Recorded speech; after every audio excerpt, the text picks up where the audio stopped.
你来听。 听到了吧？一打方向的时候就咯吱咯吱响。你猜这个问题啊？去4S店他们要收你多少钱？其实呢很便宜呢，也很好修，但是你一去4S店动不动就大几百上千的。我做了13年的车子，我今天啊把我的经验啊全告诉你。第一呢，就打方向的时候嘎吱嘎吱响，你不要花钱去换什么方向机啊，你只要花个80块钱把减震上面的平面轴承给它换掉，问题立马解决。第二，过减速带的时候嘎吱一声响。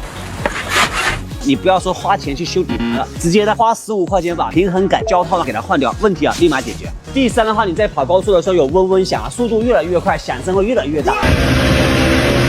你不要说去检查这发动机、检查变速箱，你只要花个100块钱把轮心的一个轴承给它换掉就 OK 了。第四的话，你在掉头的时候听到咯噔咯噔响啊。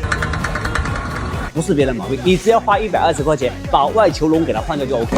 第五，就车子开在水泥路面上还有咚咚响啊，像打鼓一样，你只要花个70块钱呢，把减震器芯啊给它换掉，问题立马解决。第六，打火的时候有叽叽响啊，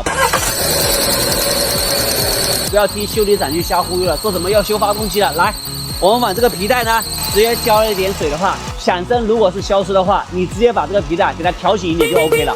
第七，一踩刹车呢，吱吱响。